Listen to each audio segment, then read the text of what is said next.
Welcome. Hello. Hello, everyone. My name is Jennifer Noel, and I am the program manager for the Education and Outreach Core at the University of Vermont Center on Rural Addiction. I'm also here with program advisor Ashley Mallett, who will be helping to run this webinar, and we are really glad you're here. The Community Rounds Workshop Series is a live webinar series held monthly by the UVM Center on Rural Addiction to provide opportunities for health professionals and community partners to learn and ask questions. And we discuss topics related to science-based best practices for substance use disorders. Sessions usually include about 45 minutes of presentation, followed by about 15 minutes for questions and conversation. We are excited to host the webinar, but before we begin, I'd like to go over just a couple of items. We do encourage you to ask questions, so feel free to enter them into the Q&A box during the session, which you can find at the bottom of your screen as shown by the red arrow. And we will review them during the Q&A period at the end. If you need to step away before the Q&A period, this session is being recorded and will be delivered along with the slides to your mailbox next week.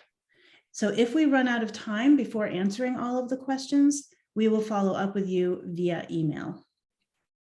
After the speakers have finished their slides and just before we have the Q&A session, there's going to be a very short poll that will assist us with our evaluation. So we'd love for you to just take 1 minute to complete the poll before we do our questions. It's going to appear right in the center of your screen. If people are comfortable, please use the chat box to introduce yourself to the group by sharing your name and organization and what community you are coming from. Be sure to select panelists and attendees when you use the chat feature so that your peers can connect with you. We are also excited to offer live captioning at today's event. And to access the captions, please go to www.streamtext.net/player?event=CORA. We're going to enter that link into the chat as well, so you can click on it.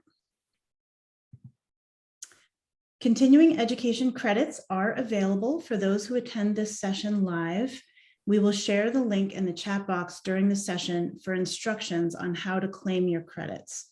You will also get instructions via email when you receive the recording and the slides. If you have questions, you can contact us at cora@uvm.edu. We do ask that you claim these credits within 30 days of the live webinar. And if you know a colleague who can't make it today, we now offer continuing ed credits for those who watch the recording within 30 days of the live presentation. So for those who watch the recording, the continuing ed process is the same. There are no disclosures for this community round session, and all potential conflicts of interest have been resolved. If you have any questions regarding the Zoom platform, please use the chat box and we'll do our best to resolve any problems. So I'm going to unshare my slides for now and have Dr. Kelly Peck. I'm going to welcome Dr. Kelly Peck, who is going to introduce our speakers. Thanks, Jenny. Thank you all for being here. It's exciting to see so many participants from all over the country. It's really cool, and thank you all for being here. So we have two speakers for today's presentation. First, let's welcome Dr. Geoff Capraro. Dr. Capraro is a practicing board-certified pediatric emergency medicine physician with Brown Emergency Medicine. He's also the co-director of the medical school's scholarly concentration in medical technology, innovation, and entrepreneurship. Dr. Capraro is a co-founder of the nationally distributed Naloxone program, which furnishes tools to support bystander rescue of people overdosing on opioids in public and semi-public places. Among his current activities, Dr. Capraro is collaborating on a production of a virtual overdose rescue training called SciTune and stigma reduction vignettes with Anna Bess Moyer Bell of Second Act through the generous support of SAMHSA's New England ATTC, the COBRA on opioids and overdose, and Brown emergency medicine. We're also happy to welcome Brooke Lawrence. So Mr. Lawrence was a volunteer firefighter, an emergency medicine or emergency medical services provider before beginning a career in professional EMS. He then began working in product development and sales at multiple levels. He has also served in various senior leadership roles at the Rhode Island Disaster Medical Assistance Team and Medical Reserve Corps, and as director of his hometown emergency management agency. Mr. Lawrence completed an 842-day deployment, leading over 2,400 volunteers to over 240,000 hours of service in the state of Island's COVID-19 response. So I'll now turn it over to Dr. Capraro and Mr. Lawrence. They'll share their screen, and we're excited to get started. Thanks for being here.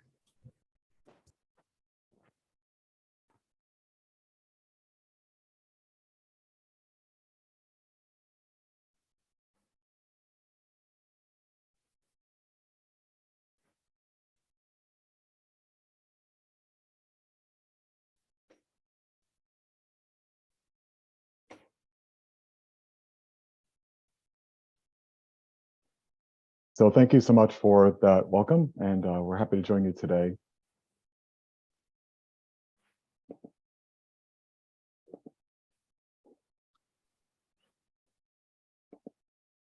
This disclosures that we have are simply as stated that a co-founder of the Naloxone program, which is now part of Rhode Island DMAT that Brooke is the executive director for.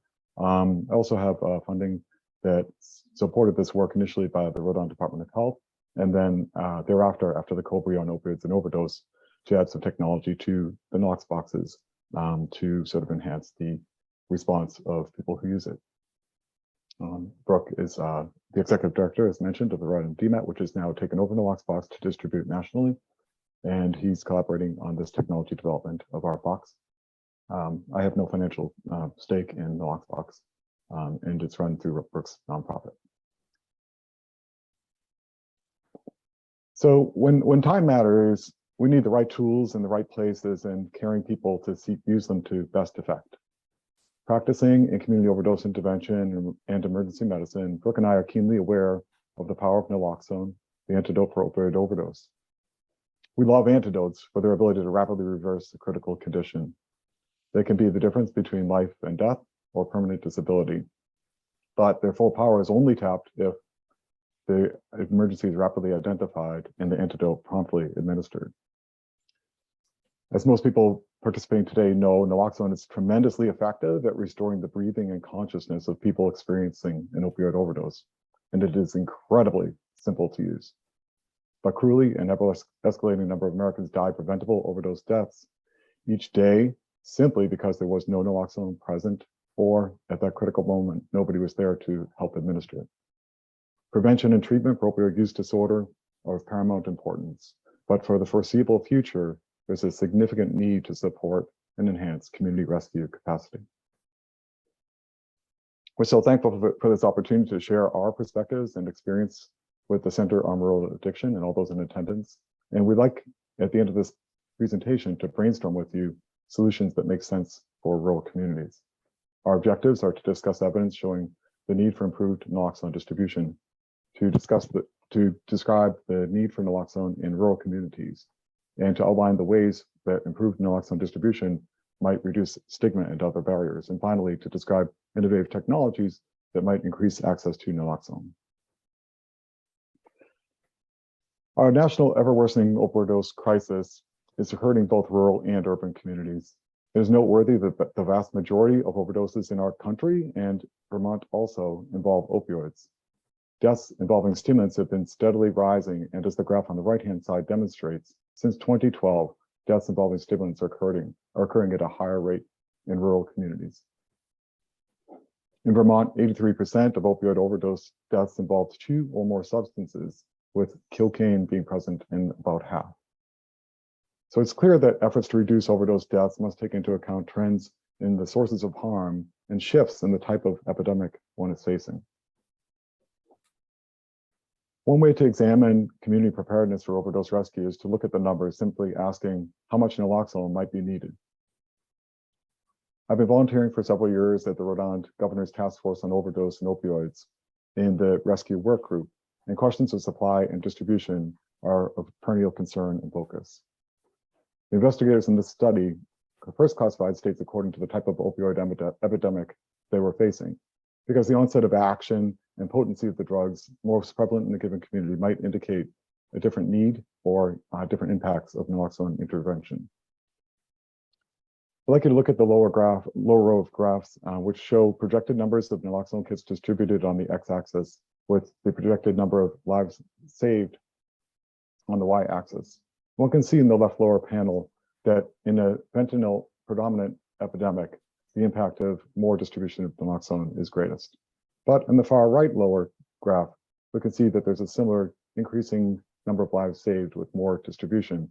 It's just more diminished in its effect for prescription drugs.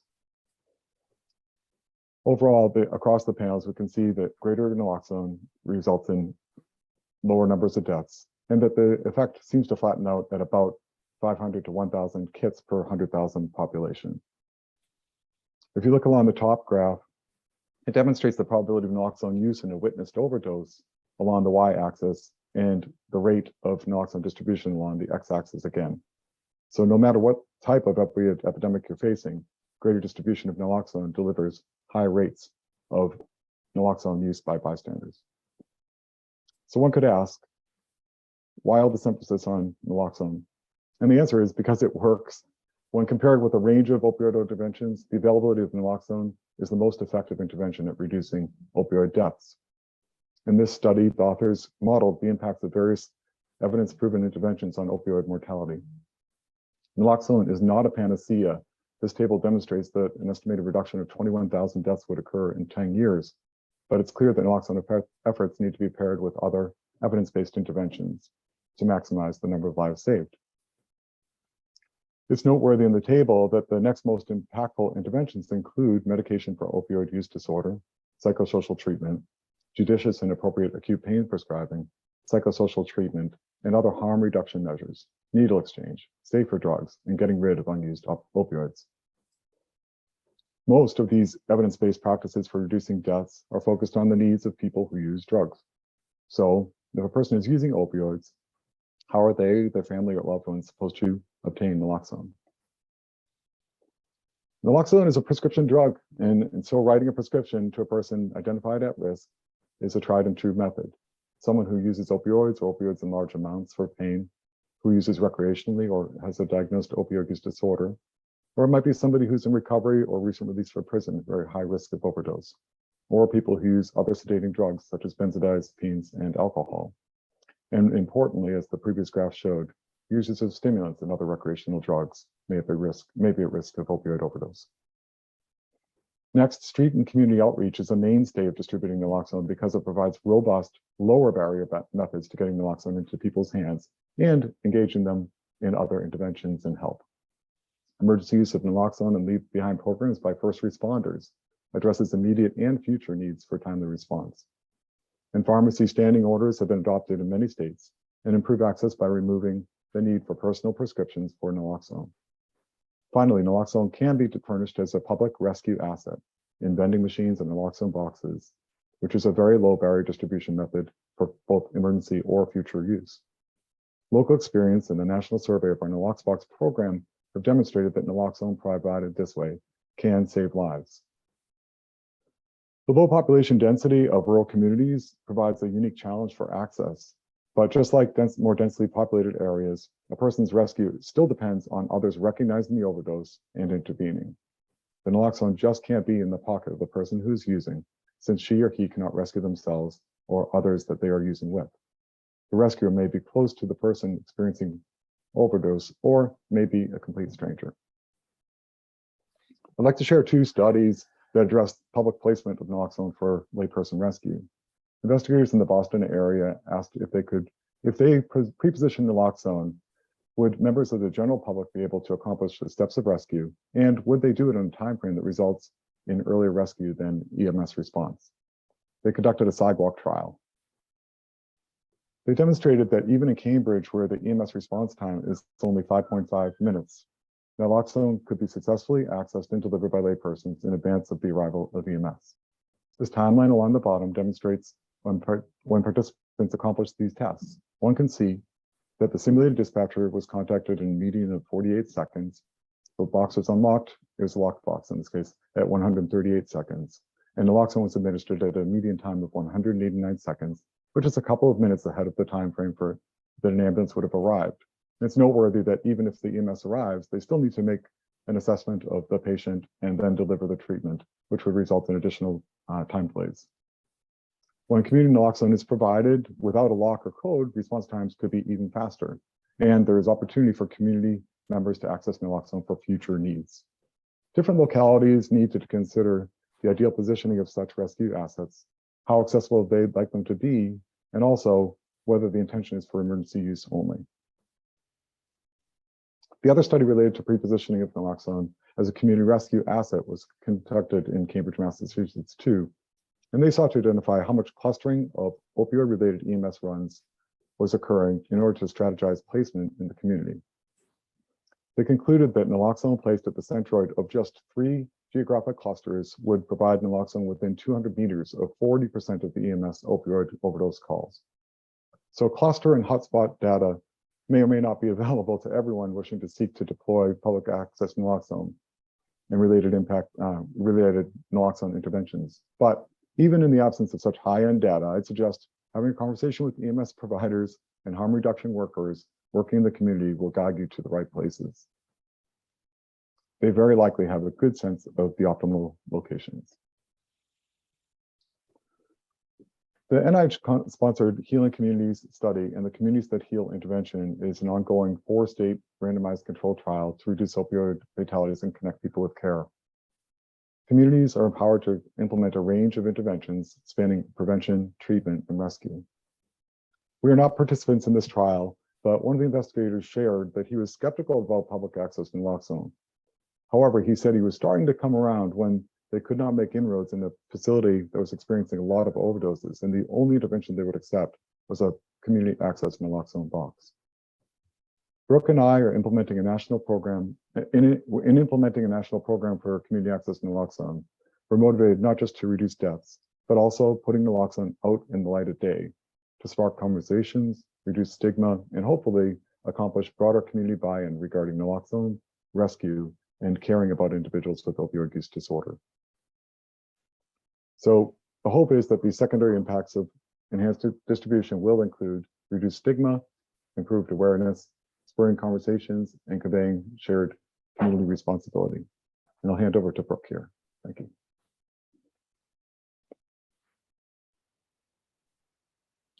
Thank you, Geoff.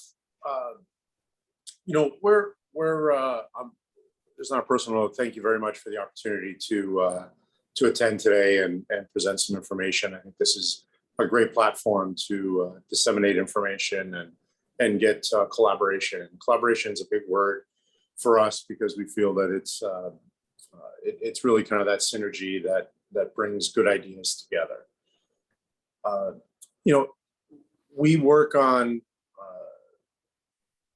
various innovative technologies to help get naloxone into people's hands. There are many different types of programs around the country. Mail order, and I think that any way that we can get naloxone into public spaces or into hands is obviously a win, right? So it's mail and phone order programs. We have a program in Rhode Island where we're doing both of those as well as web orders, vending machines, because you could have some diversity in the products and resources available. And we'll talk more on some of that coming up here in a second. But opioid rescue kits, which is what Naloxbox is all about, and what Geoff talked about is getting those boxes to the right places. it's one thing to put a box on a wall or to have a public access kit, a lot like you would see a fire extinguisher or an AED. It's another thing getting it into the right spot. And so that illustration with the Cambridge data. Rescue network apps. I mean, there are many of these programs available. I encourage you to go onto your app store or the Google Play Store and just search. You'll find them pretty easy.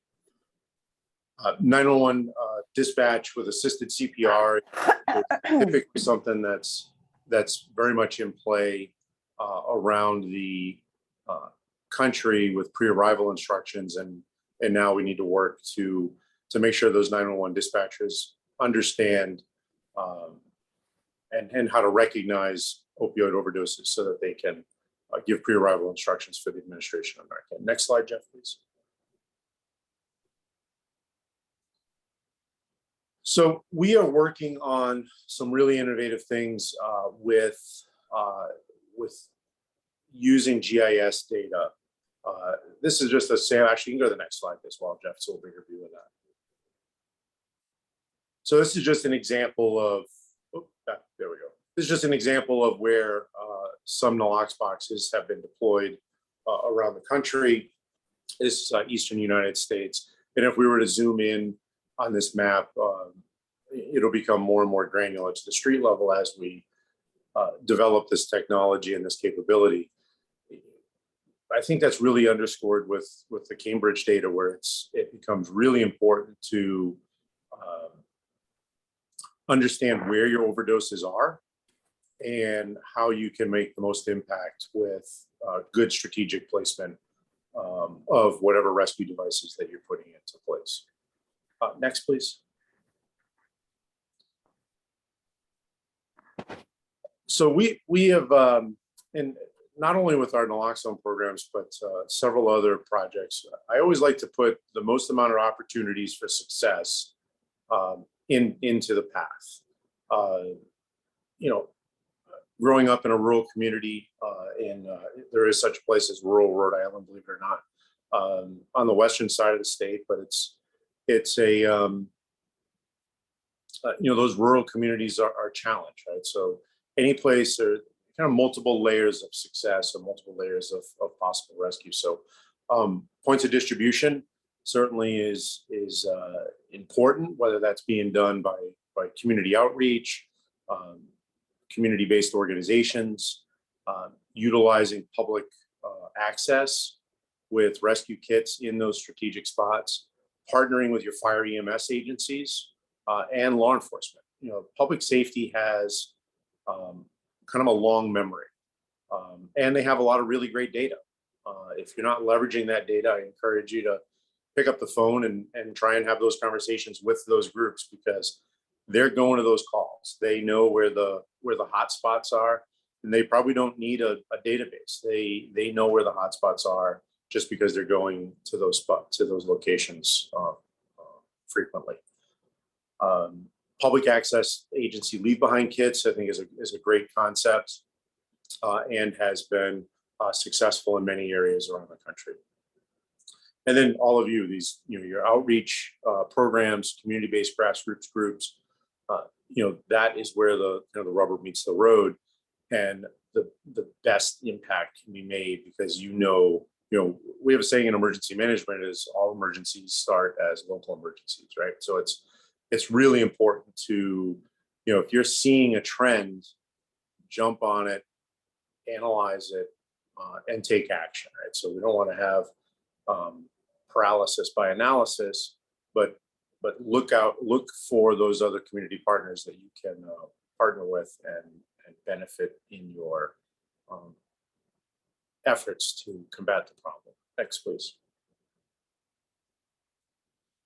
So fire EMS. So, in a rural environment, there is, and I've worked in big city EMS and I've worked in rural EMS. There are challenges to fire EMS. There is a tremendous amount of pressure on the volunteer fire departments in this country for recruitment and retention. It's really hard to get members and keep them trained, and everybody's very busy in their lives, so it's tough. 70% of the fire departments in this country are volunteer. That number is starting to wane, and these communities are struggling with keeping those agencies up. Some of the other challenge, they're unmanned stations for the most part because everybody's responding from home. So do your volunteers in your community, are they carrying naloxone in their kits that they carry in their vehicles? Weather conditions obviously could affect call response times as well. And of course, just physically getting there with geography. On the other side, law enforcement, if you had said to me 20 years ago that law enforcement would be doing things like administering Narcan and giving using an AED and using tourniquets and wound packing, I would have said you were crazy. It just wasn't kind of in the cards. But what we recognize is law enforcement is out on the street 24/7. They drive the smaller, faster vehicle. They don't have to get up in a rural environment if you're working with a volunteer fire department system. They may have a limited department size, but they are in the community and ready to respond. Some of the things to consider is their training and comfort level, making sure that they understand that this works, that we need to work to help reduce law enforcement stigma around opioid overdoses and let them be part of the solution, as well as the leave behind kits for law enforcement, I think is also very, very critical. Next slide, please.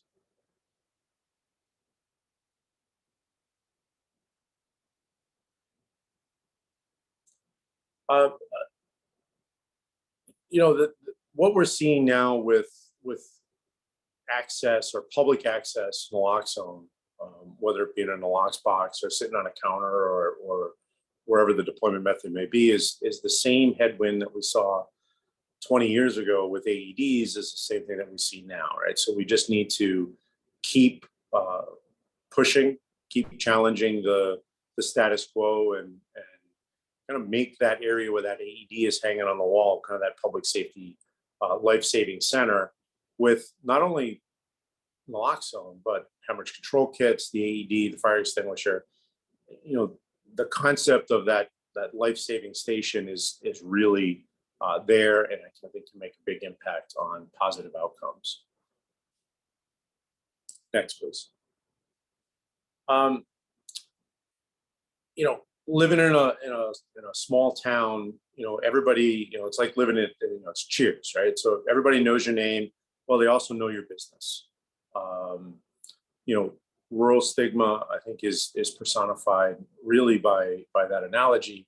And there's that gossip factor of in a small town where everybody kind of knows what's going on. That's not helpful.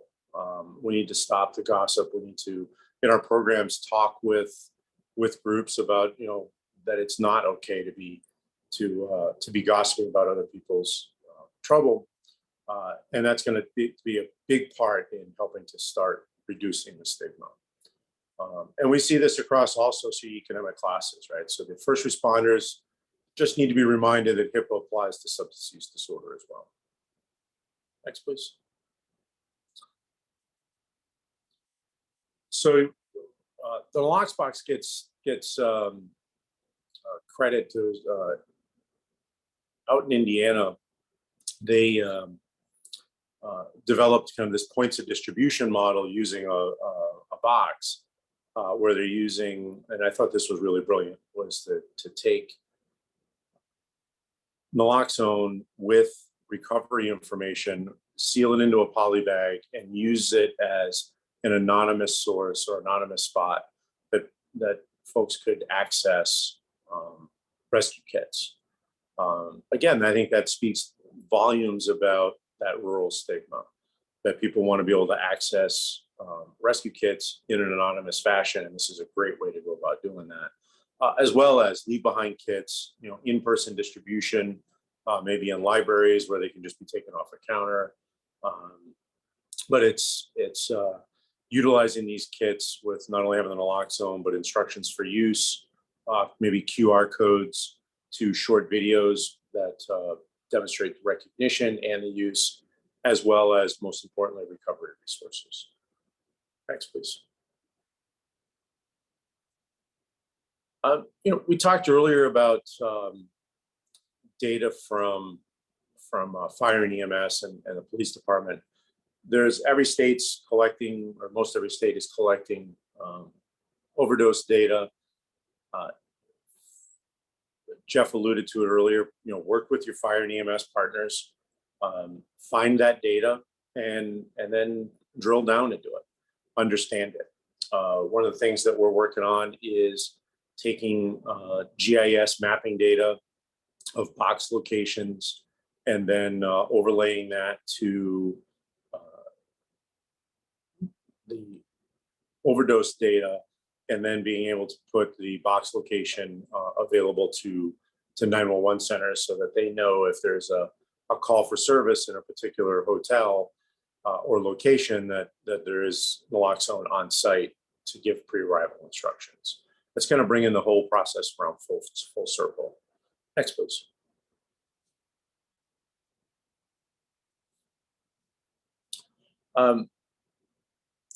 That 911 piece is that next big hurdle, and we feel that it's very, very important that we have that information available to the 911 centers. We're also working on integration of smart data into boxes that will also use push notifications and texting with the fact that when you open the box, that actually starts the process that there's an emergency going on in the facility. So this is kind of the next wave where we're going to use technology to kind of, one, get Narcan or naloxone to the patient's side as quickly as possible, but also get medical response moving in the right directions as quickly as possible as well. Next, please. I will say the one positive thing out of COVID is a broader acceptance of QR codes. So if you want to make your appointment to get your vaccination, a lot of places were using QR codes to help facilitate that, to shorten up URLs. We did it in Rhode Island in our response. It was, at first we had to coach people, and as things developed, more and more acceptance with QR codes. So it makes you step back and say, hey, how can we utilize QR codes in a little bit better fashion to disseminate information? And I think that the world has become the YouTube generation, that that short video, 2 minutes or so, is really a good foundation to providing content to people where they can absorb it and engage with it and then move on. So we're working on integrating QR technologies to a series of short videos, so that, in the hopes that folks, when they pass by a life-saving station, that they're utilizing that QR code, or they engage with that QR code and say, what is this all about? And they're kind of preparing themselves in the background. I'm a big fan that if you can, whatever preparation we can do ahead of time, obviously is going to have a much better outcome than if we're trying to learn on the fly. So if a box does get placed on a rescue side of things, it's important that everybody that's passing by has a basic understanding of it. And these actually QR codes are live. So if you wanted to scan those with your phone, they would actually work and take you to the iTunes site that we developed, and also to one of the Naloxone codes. Printing content really becomes important, and trying to make things as simple as possible. So limitations, if there's limited internet service, that is going to come into play, especially if we're trying to use a QR code for just-in-time training in the event of an overdose. So that is something that we need to keep in the back of our minds, that there is some underlying limited limitations with internet connectivity. Next, please.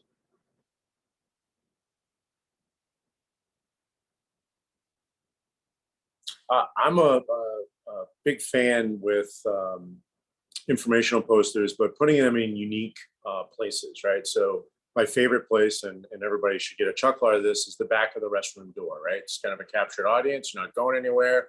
There's a QR code. It's something to do, and we get some information disseminated. So it's a really good spot that people don't necessarily think about putting information on. And it's usually a high traffic area. There are lots of data that you can get from these QR codes. We utilize flow code during COVID very successfully. And the nice thing is that they have, with different service packages, and there are many developers of these QR codes or these tools, but we happen to use flow code, and that did a really good job of giving us number of scans, time of day, day of week, where you can say if your information dissemination is being captured, or if it's being used. You can actually see when and where and how it's being used with this embedded metadata. Next, please. So remember, again, multiple points of success, whether that's pod distribution with rescue kits available to the public either anonymously or handed out, public access rescue kits in the event of an actual emergency, that there's naloxone in place and ready to go and available for use. Fire EMS and law enforcement, those public safety partners, they're responding to these calls frequently. They know where the hotspots are.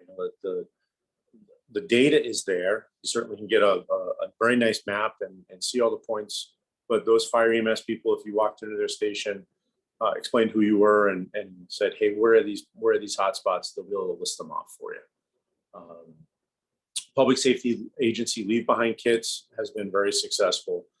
Again, that's another great multiple points of success.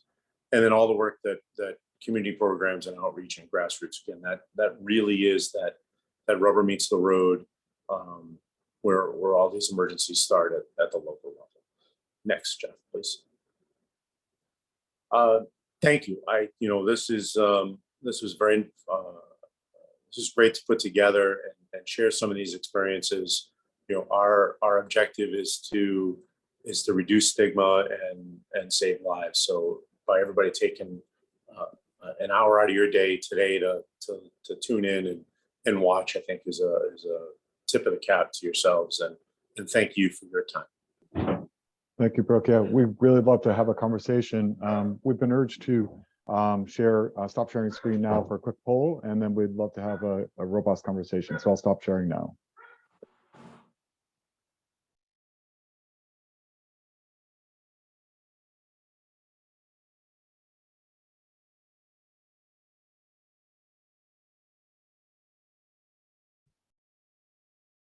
Here we go. Sorry about that. Thank you so very much for that wonderful presentation.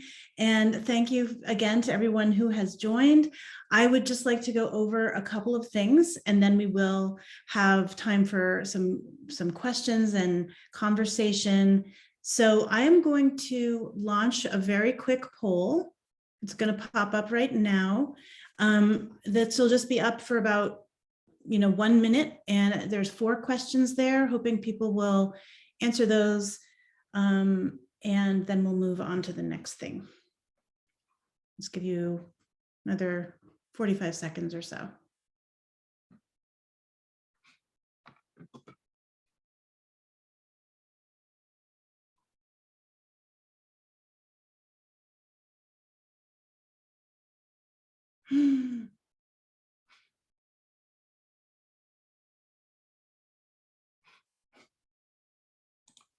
I apologize, folks. I'm just realizing I have launched the wrong poll. Give me a sec here.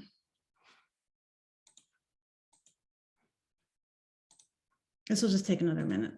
Okay, try again. Sorry about that. You're probably a little confused.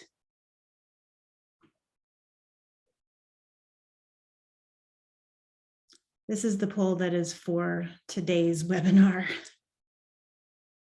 Thank you.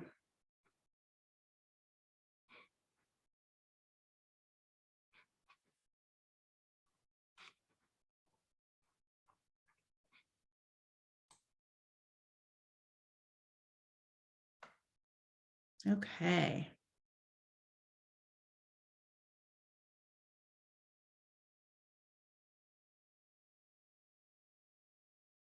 Let's do 15 more seconds or so.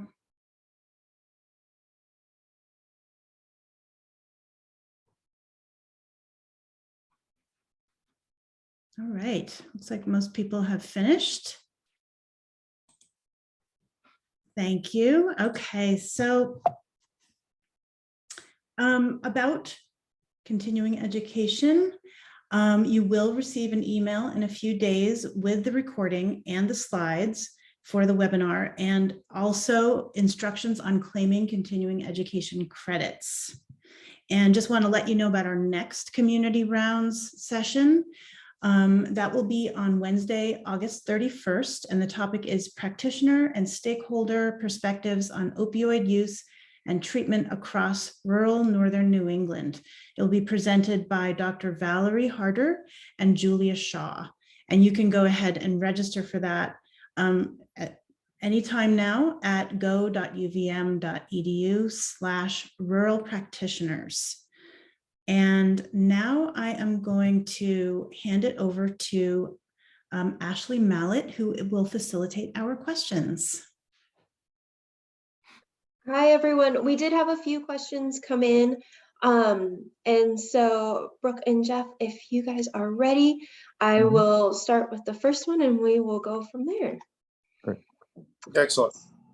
So one of the first questions that came in is how can rural communities reduce stigma around SUD, OUD, naloxone rescue, and the nalox boxes? Any suggestions or ideas, even if they can kickstart conversations?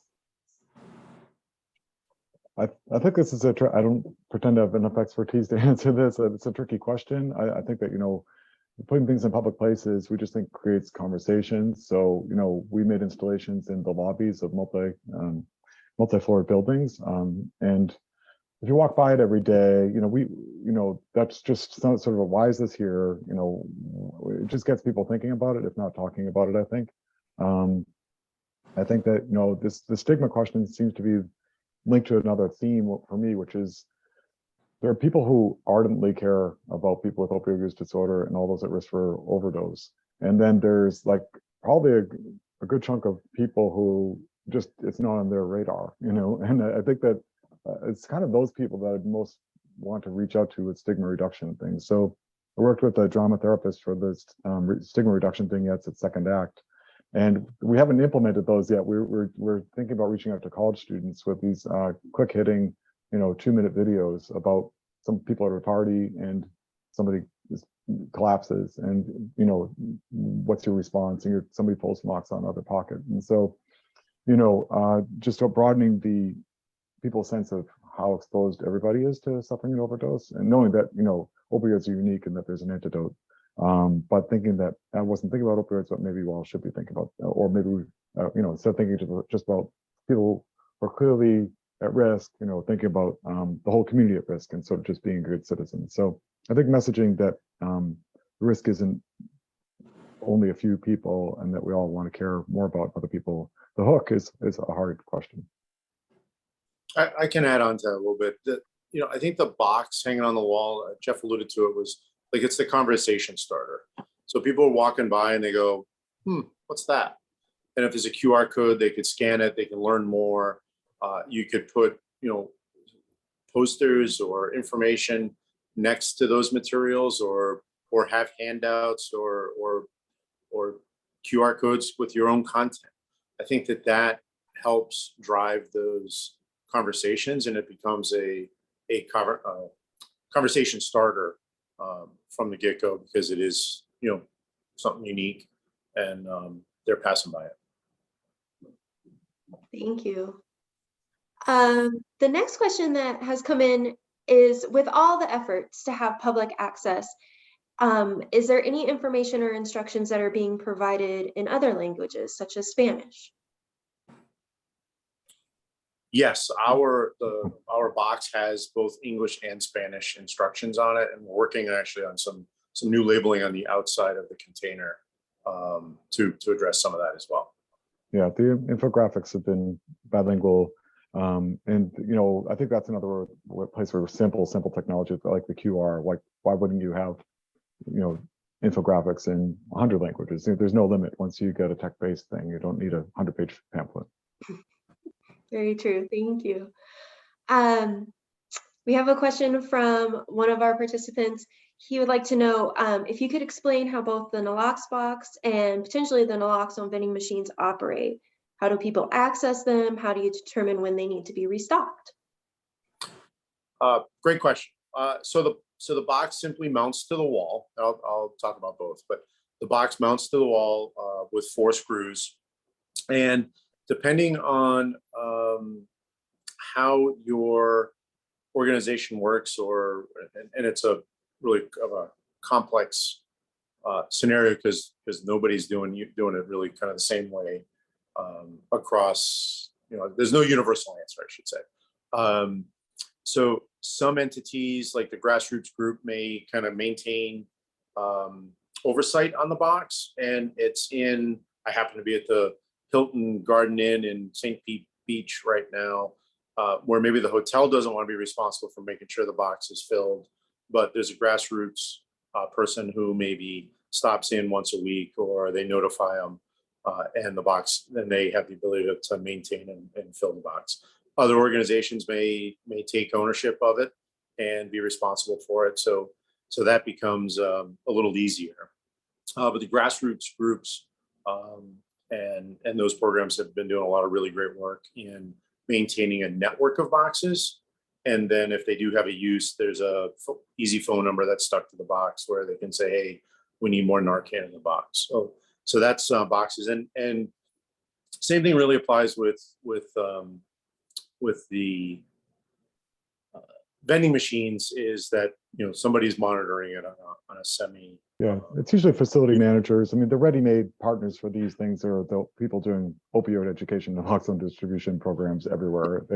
So those are immediate partners, and they know the channels for refilling or replacing naloxone.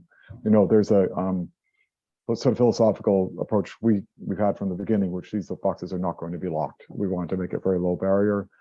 Some people want them off stage. They want, like a library I visited this week, wanted it behind the circulation desk at the library, not in the foyer. Okay, that's what they thought worked for them. And they also reported a rescue where somebody came in and they knew where to get it and brought it to the sidewalk. So I think unlocked is just a sort of like what we're talking about. But the vending machines have the ones implemented in our state actually have people who are sort of pre-subscribed to use the vending machines for multiple things, including clean needles, STI prevention. So there's a whole compendium of harm reduction things available.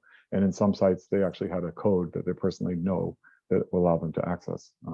But it seems like most people don't want them locked. They might have a little plastic loop on it just for a little bit of an impediment to opening it, so people aren't fiddling around.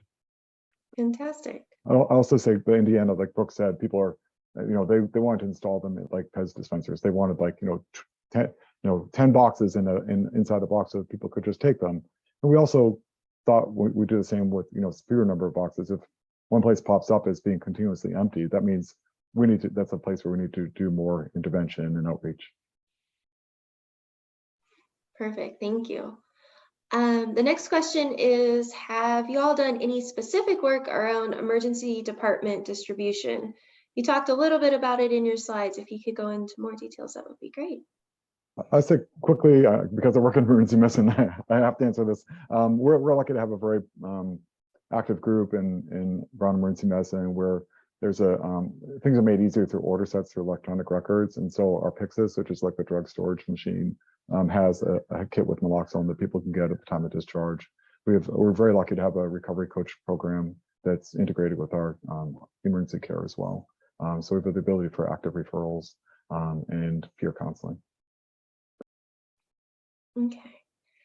And the map for the Naloxbox locations, is that on your website? Where could our attendees find that?